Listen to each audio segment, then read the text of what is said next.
জনপ্রিয় ইসলামী বক্তা মিজানুর রহমান আজহারি বর্তমানে মালয়েশিয়ায় অবস্থান করছেন। নতুন খবর হলো তিনি শীঘ্রই দেশে ফিরছেন। মঙ্গলবার নিজের ভেরিফাইড ফেসবুক পেজে এক ভিডিও বার্তায় তিনি এ তথ্য দেন।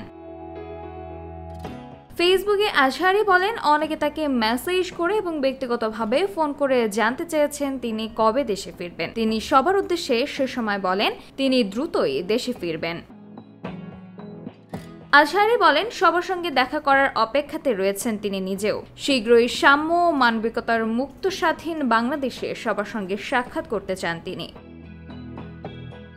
তিনি বলেন, তাজা রক্তের মাধ্যমে যারা আন্দোলনকে সফল করেছেন সেই শহীদদের শ্রদ্ধা ভরে স্মরণ করেছেন এবং রুহের মাগফিরাত কামনা করেন। আহতদের দ্রুত সুস্থতা কামনা করেন আজহারি। বৈষম্য বিরোধী আন্দোলনে যারা নেতৃত্ব দিচ্ছেন এবং এখনো কষ্ট করে যাচ্ছেন তাদের শুভেচ্ছা জানাতে ভুলেন না তিনি।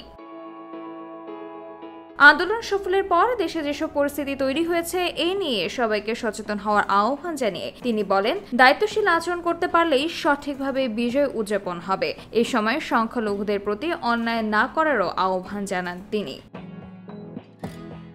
আজহারি বলেন, তরুণ প্রজন্ম আপনারা স্মার্ট যোদ্ধা, জেন জি সুপারহিরো। আপনাদের থেকে কোনো ধরনের অরাজকতা মানায় না। বাংলাদেশ আপনাকেই এর সুরক্ষা নিশ্চিত করতে হবে। সামিয়া তাবাসসুম, খবর সংযোগ।